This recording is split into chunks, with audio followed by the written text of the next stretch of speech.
There is a photograph you have seen your whole life. 5 American Marines and a Navy corpsman raising a flag on a mountain in the Pacific. You have seen it on stamps, you have seen it on the wall at the VFW hall. Maybe your father had a copy of it. Maybe your uncle did. Maybe it hung in a hallway of a house you grew up in. And you walked past it every day without stopping, because it was just there, the way certain things are just there when you are young and have not yet learned. You know that photograph. You do not know what the men on the other side of the war wrote about the men in it.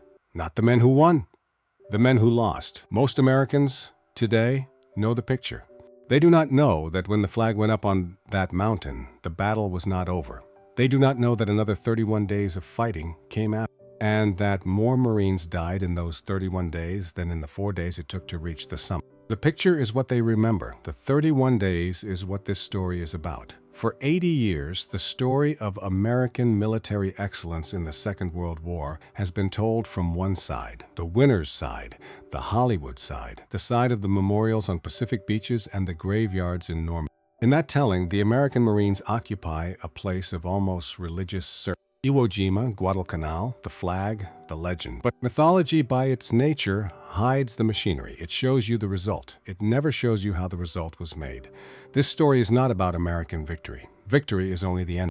This story is about what men on the other side of the wire, the Japanese officers whose caves were sealed above them, and the German analysts who read their reports from a distance of 10,000 miles wrote. And said and recorded in the years after the war, when the shooting had stopped and there was nothing left to do but try to describe what had happened. And what that testimony reveals, stripped of the mythology, is not what you have been told. It was not the weapons. It was not the numbers. It was not the training. Though the training was unlike anything the Axis had ever encountered from another Western power. It was something that showed up in the behavior on the islands before it showed up in any world. Before we go further, one honest thing has to be said. Almost everything we know about how the men on the other side saw the American Marines comes to us through several layers of translation and distance. Japanese testimony filtered through military attachés, German assessments written after the war for the men who had defeated them, decades of memory doing what memory does. That means we have to be careful. But it also means something else. When you look through all those layers, and the shape underneath still comes out consistent when men who never met each other in different offices in different countries describe the same pattern in different words. That consistency is worth something, not proof, but something. Here is the first thing you need to understand, because it is the thing almost every American documentary about this war gets wrong. In the entire Second World War, the American Marines almost never fought the Germans. The Marine Corps in the 1940s was a Pacific weapon. It had been designed from the ground up for one theater and one enemy. When war came in December of 1941, the Marines were sent west to Guadalcanal, to Tarawa, to Saipan, to Iwo Jima, to Okinawa. Every major Marine engagement of the war was against Japan. There were exceptions, small ones. The 6th Marine Regiment was stationed in Iceland from July of 1941 until March of 1942, part of the American occupation force protecting the North Atlantic supply lines. They did not fight German infantry. They watched the sea. Marine detachments served aboard American warships in the Atlantic, some of which engaged German U-boats. But these were sailors' fights, not infantry fights. The great arc of the Marine War ran across a different ocean. So how, then, do we come to have any German testimony about them at all? The answer is one of the overlooked facts of the entire. The Tripartite Pact, the alliance between Germany, Italy, and Japan, signed in September of 1940, included provisions for intelligence sharing. Practice, that meant German military attachés in Tokyo, first Huguenot and later Alfred Kretschmer, collected summaries from the Japanese High Command about Allied operations in the Pacific and forwarded what they thought was relevant back to Berlin. The Germans did not study the Marines closely. They had a European war, but reports from Tokyo did reach the desks of German analysts. And when former German officers were asked years later to write down what they remembered about the Americans they had fought and the Americans they had only read about, some of them returned. The men who did the fighting and the men who did the dying were on the Japanese side. That is where the testimony is heaviest. That is where this story really lives. To understand what the Japanese saw, and to understand why it did not fit anything they expected, you have to understand something else first. The Japanese Imperial Army was one of the most experienced fighting forces on Earth in 1942. It had been at war in China since 1937. It had trained a generation of officers in the ideology of what they called Yamato Damashi, the fighting spirit of Japan, and had watched from their side as the great Western empires collapsed in front of them in the first 6 months of the Pacific War. Hong Kong, Singapore, the Philippines. The British had surrendered 80,000 men at Singapore alone, the largest surrender in British military history. The Japanese had reason to believe they understood Western armies. They believed Western armies had a breaking point that could be reached and once reached could not be recovered from. That belief was central to their strategy. It was not irrational. It was what they had seen. Then, in August of 1942, they encountered the American Marines. The island was called Guadalcanal. In August of 1942, when the 1st American Marine Division landed on its northern beaches, most people outside the Pacific had never heard the name. It was a place of jungle and mud in the southern Solomon Islands, 12 degrees below the equator, hot enough at midday to blister the paint on a rifle. The Japanese had built an airfield there. Whoever controlled that airfield controlled the supply routes between Australia and America. That was the strategic reason for the landing. But strategy is not what makes this story matter. What makes this story matter is what happened after the airfield was taken. The 1st American Marine Division came ashore on the 7th of August, 1942. They secured the airfield, later named Henderson Field, after a Marine pilot killed at Midway in 2 days. The Japanese, who had thousands of troops in the surrounding jungle, expected the Americans to do what every Western force at the end of a fragile supply line had ever done. They expected them to dig in, to wait for the Navy, to hold the perimeter and hope for resupply. Instead, the American Marines went into the jungle, not to patrol, not to reconnoiter, to hunt.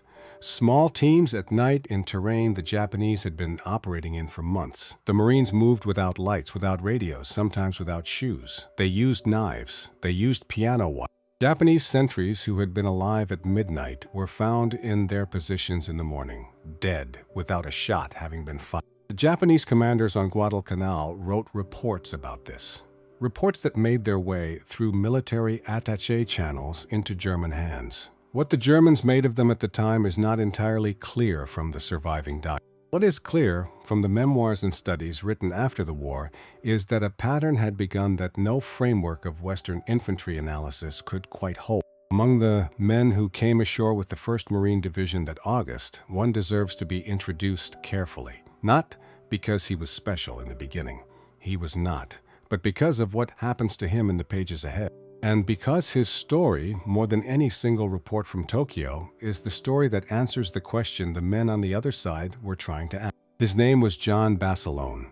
He was born on the 4th of November 1916 in Buffalo, New York, the 6th of 10 children of Italian immigrants. He grew up in Raritan, New Jersey, in a house where money was tight and the meals were large and the language spoken at the dinner table was often not English. He was not a promising student.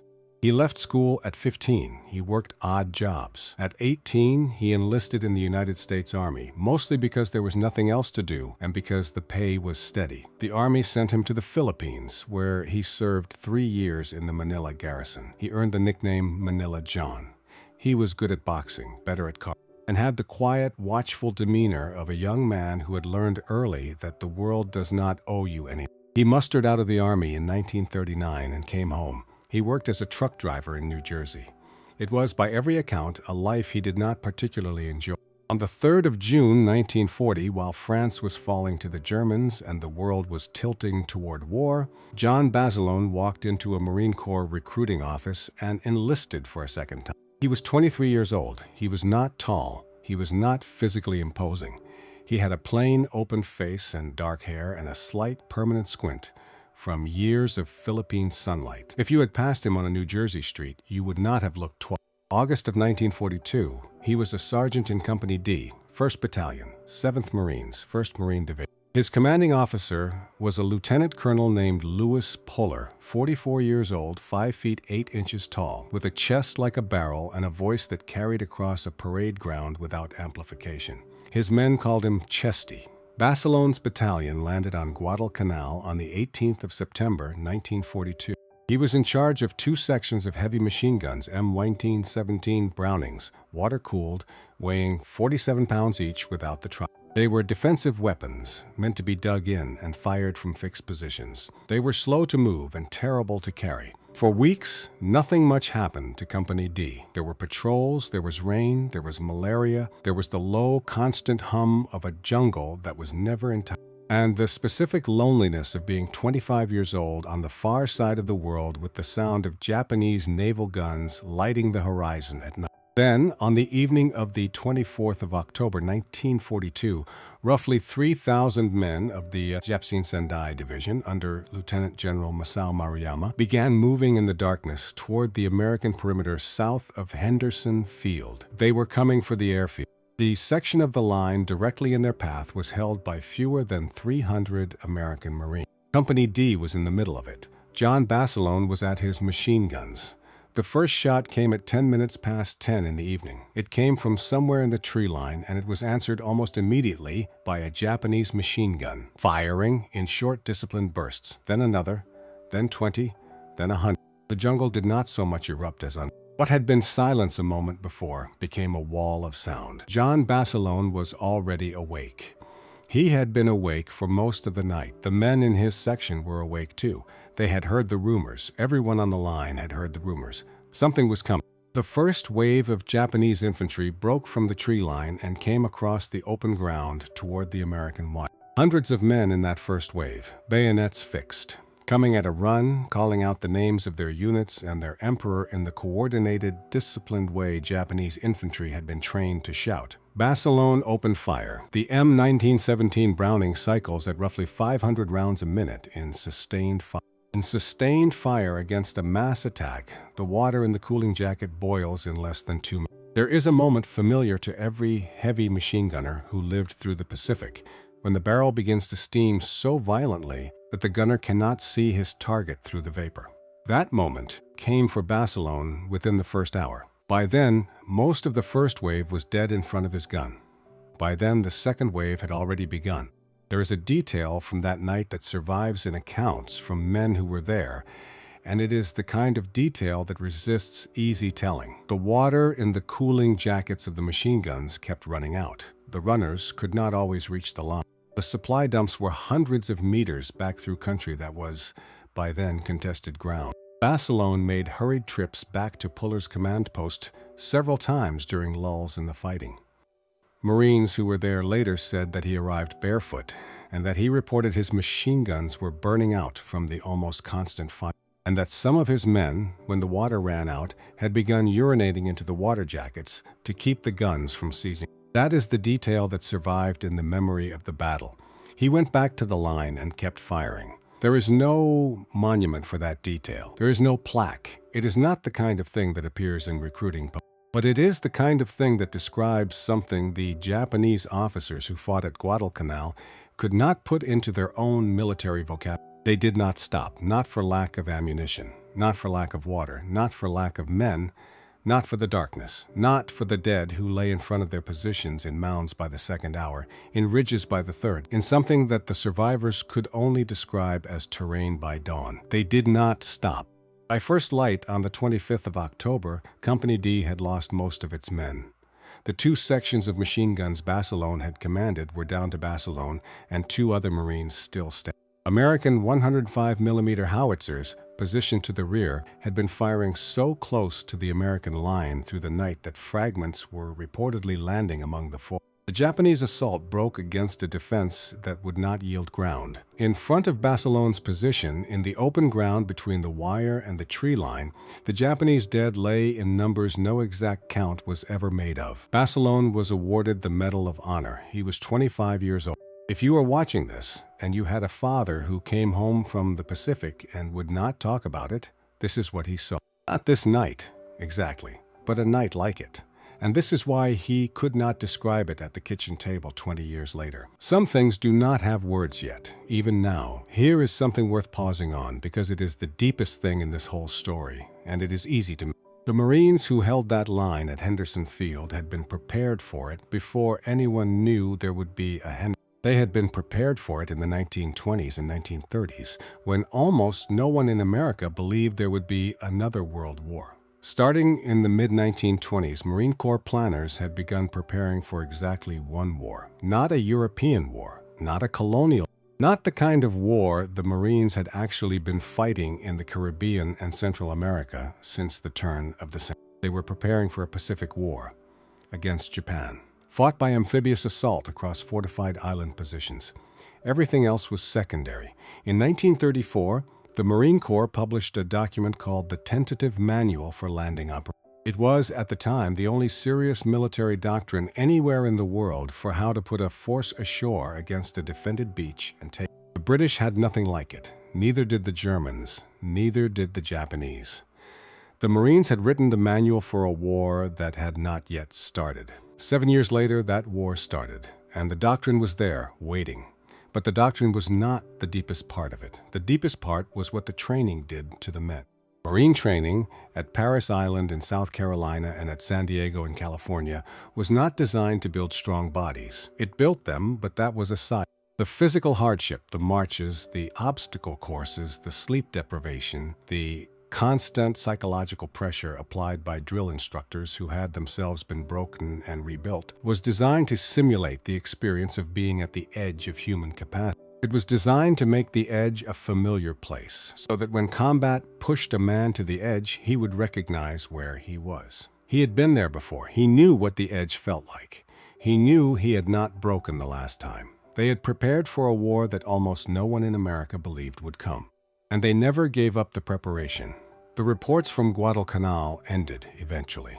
The island was secured in February of 1943. But the American Marines were not going home. They were moving up the ladder of islands, one by one, toward Japan. And on each island, the pattern that had first appeared at Guadalcanal repeated and grew clearer and became harder for any framework of conventional military analysis. In November of 1943, the pattern reached an atoll almost no one in Europe had ever heard of, a place called Tarawa. Tarawa was a chain of coral islands in the Gilbert Group, halfway between Hawaii and Australia. The main defensive position was on an island called Bidio, 2.5 miles long, half a mile wide, flat, and honeycombed with Japanese fortifications. The Japanese commander was Rear Admiral Keiji Shibasaki. He was 49 years old, a career naval officer, and he had spent months fortifying Bidio into what he believed was the most heavily defended coral atoll in the Pacific. He had 100 concrete pillboxes. He had 8-inch coastal guns of British manufacture that Japan had purchased decades before. He had 14 light tanks. He had in total roughly 4,500 combat troops and about 1,000 construction workers. Before the American landing, Shibasaki reportedly told his men that 1 million Americans could not take Bidio in 100 years. He had reason to believe. The American assault force was the 2nd Marine Division, commanded by Major General Julian Smith, under the overall direction of Lieutenant General Holland Smith, no relation, but universally known as Howlin' Mad Smith because of what he sounded like when things were not going his way. On the morning of the 20th of November, 1943, things were not going his way. The naval bombardment had failed to destroy the Japanese defenses. The pillboxes were still intact. The coastal guns were still firing, and worst of all, the tide was not doing what the American planners had said it would do. The tide was too low. The American landing craft, a mixture of new tracked amphibian tractors and older wheeled Higgins boats, were designed to cross the coral reef that ringed Bidio. The amphibian tractors could climb it. The Higgins boats could not, unless the tide was high enough to float them over. The tide was not high enough. The Higgins boats hung up on the reef, 400 meters from the beach. The Marines inside them had two choices: stay in the boats and be killed by Japanese fire, or climb out and wade. They waded. 400 meters of chest-deep water, under machine gun fire, under mortar fire, under the 8-inch coastal guns that had failed to be destroyed by naval bombardment. Men were killed in the water. Men were killed as they climbed over the sides of the boat. Men were killed on the reef itself, and their bodies drifted in the shallows for hours before any. At the end of the first day, casualties in the leading assault companies exceeded 75%. 75%. They kept going. In the models of infantry combat developed by the great continental armies of Europe, an assault that took 75% casualties in the first 2 hours ceased to be an assault. It became a rout.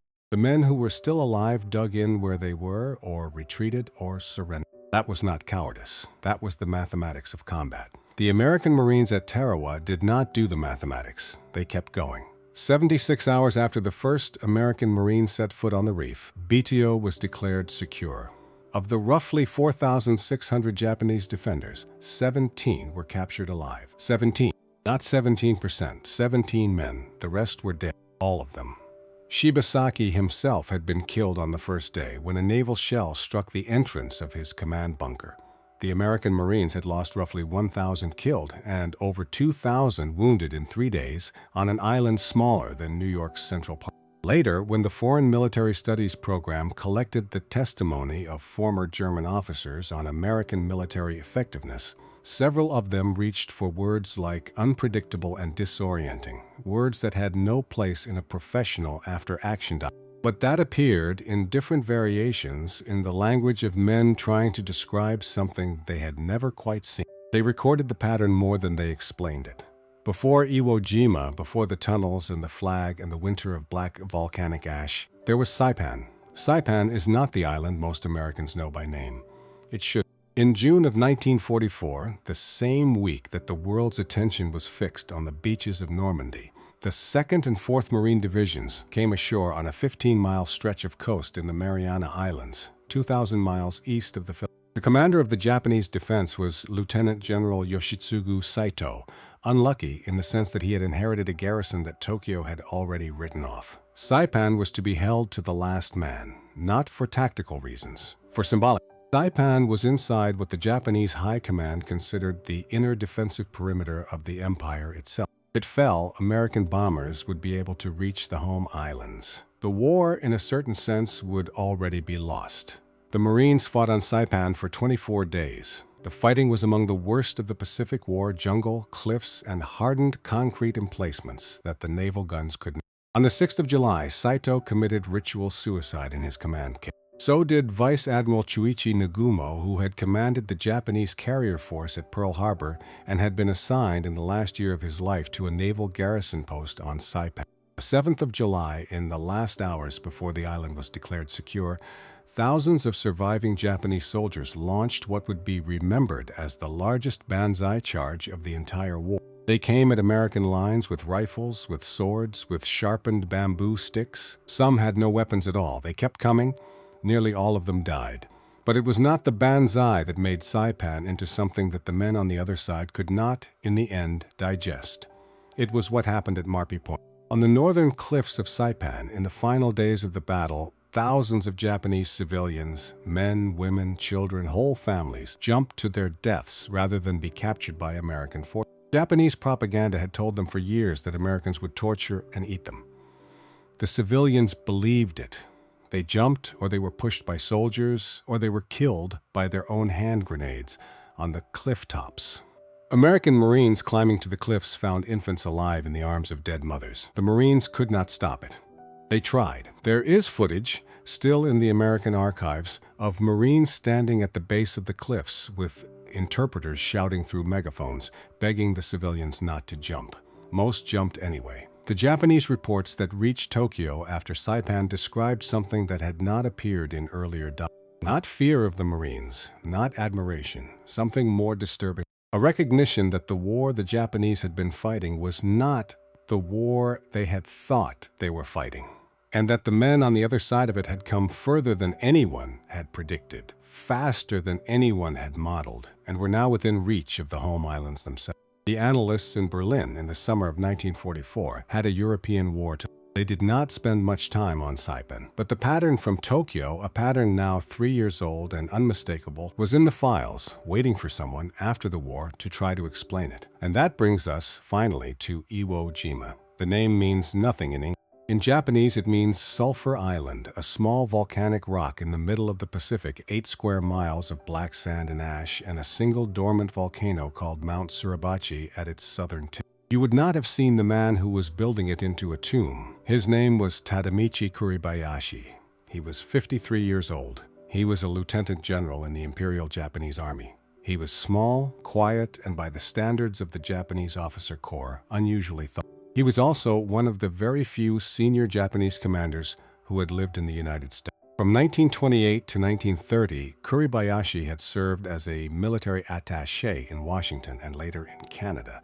He had driven across the American continent. He had seen the steel mills of Pittsburgh, the assembly lines in Detroit, the wheat fields of Kansas that ran to the horizon in every. He had understood, in a way that most of his fellow generals had not, what the American industrial machine was capable of producing. When he took command of Iwo Jima in June of 1944, he did not expect to win. He expected to make the winning so expensive that America would lose interest. That was his strategy. It was based on every precedent from the European War, where sustained high casualties had, again and again, produced political pressure to negotiate. Kuribayashi believed that if he could kill enough American Marines, quickly enough, the American public would refuse to pay any further price. Kuribayashi built his defense underground. The planned tunnel system was some 17 miles in extent. By the time the Americans landed, roughly 11 miles had been completed. Cut into the volcanic rock with hand tools in temperatures that reached 120 degrees in some machine gun positions covered by 6 feet of reinforced concrete and another 20 feet of rock. Artillery emplacements hidden inside caves, firing through slits so narrow that a direct hit from a naval shell could not touch them. Command bunkers connected by tunnels to firing positions, connected by tunnels to ammunition dumps, in a network so complex that men who fought there for weeks never saw it. He had roughly 21,000 men. He gave them a document called the Courageous Battle Vows, 6 brief instructions posted throughout the defensive positions that survives to this day. The 5th vow reads, "We shall not die until we have killed 10 of the enemy." He was not being poetic. He was doing arithmetic. If each of his 21,000 men killed 10 American Marines, that would be 210,000 dead Marines. The entire Marine Corps in 1945 numbered fewer than 500,000 men. Kuribayashi had calculated, with the cold precision of a man who had studied American industry, exactly how many American deaths he believed would break the political will of a democracy. He believed the number was smaller than most Japanese generals believed. He believed it was reachable. The American landing began at 9 in the morning on the 19th of February, 1940. 3 American Marine divisions came ashore on the beaches beneath Mount Suribachi, the 3rd, the 4th, and the 5th, roughly 70,000 men in the assault force, under the overall command of Lieutenant General Holland Smith, the same Howlin' Mad Smith who had presided over Tarawa 15 months earlier. By the end of the first day, they had suffered over 2,000 casualties. By the end of the 5th day, they had suffered nearly 7,000. They kept going. Somewhere in that 5th day, the 23rd of February, a small patrol from the 2nd Battalion of the 28th American Marine Regiment reached the summit of Mount Suribachi and raised an American flag on a length of iron pipe. The second, larger flag went up a few hours. A photographer named Joe Rosenthal took a picture of it, and the picture went around the world in 3 days. And it became and would remain the single most reproduced photograph in American history. That is, the photograph you have known your whole life. The battle was not over. The battle had, in a sense, barely begun. Here is a name from that first day that had, not to elevate him, not to make him more than he was, but because we introduced him earlier and because the arc of this story is not complete without him. John Basilone, the same John Basilone from Guadalcanal, the Medal of Honor recipient, the Italian kid from New Jersey who had held the line at Henderson Field. After Guadalcanal, the Marine Corps had brought him home. They had put him on a train and sent him across the country selling war bonds. He was a hero. He was on posters. He shook hands with congressmen and had his picture taken with movie stars. Newspapers followed him. His face was on the cover of Life. He hated. At Camp Pendleton in the spring of 1944, he met a sergeant in the Marine Corps women. Her name was Lena Riggi. She was of Italian descent, quiet, and she did not care that he had the Medal of Honor. They were married on the 10th of July, 1944 at St. Mary's Star of the Sea Catholic Church in Oceanside, California. It was a small wedding. His mother in Raritan kept the letter he wrote her about it. He could have stayed. No one was making him go. He had done more than what had been asked of him. He asked to go back anyway. He was assigned to Company C, 1st Battalion, 27th American Marine Regiment, 5th Marine Division. He shipped out with them at the end of 1944. He wrote to Lena from the ship. She kept those letters too. He landed on the beach at Iwo Jima on the morning of the 19th of February, 1945. He was 28 years old. He had been married for 7 months. Within a short time of coming ashore, he single-handedly destroyed a Japanese blockhouse that had pinned down his unit. Then he led a Marine tank across a minefield, walking in front of it, guiding it by hand. Then a Japanese mortar round landed near him. He died within minutes. He is buried in Arlington National Cemetery, Section 12, Grave 384. His widow, Lena, lived until 1999. She never remarried. She is buried in Riverside National Cemetery in California, 3,000 miles from her husband. Basilone was posthumously awarded the Navy Cross. He remains the only enlisted American Marine of the Second World War to have received both the Medal of Honor and he is a footnote, in a sense, in the larger story of Iwo Jima. But he is also the answer to the question the men on the other side were, without knowing it, asking for 2.5 years. The question was, what would a man like this do if he did not have to? The answer was, he would go back. The flag went up on Mount Suribachi on the 23rd of February, 1945. The island was not declared secure until the 26th of March, 31 days between the photograph and the ending. 31 days that most Americans have never heard about because they do not fit into the arc of a triumphant photo. In those 31 days, more than 1,000 American Marines were killed. More than 6,000 were wounded. Kuribayashi's tunnels held out longer than anyone had believed they could. His men fought, in many cases, until the tunnels were sealed on top of them and they suffocated in the dark. Some of them held out for weeks after the island was declared secure. Some of them, small groups of 2 or 3 men, held out for years. 2 Japanese soldiers finally surrendered on Iwo Jima in January of 1949, 4 years after the war had ended. Kuribayashi himself was killed sometime in late March. The exact date and circumstances were never established. His body was never identified. He had made his calculation. The calculation had been wrong. Not because his arithmetic was wrong. Each of his 21,000 men had killed 10 American Marines. The political consequences he had predicted might well have followed. But his men had not killed 10 American Marines each. They had killed, on average, slightly less than 1. And the American Marines had absorbed the killing and kept going. That was what Kuribayashi, for all his years in Washington, for all his understanding of American industry, had failed to model. He had understood the fact. He had not understood. After the war, the American Army began collecting the testimony of the men on the other side.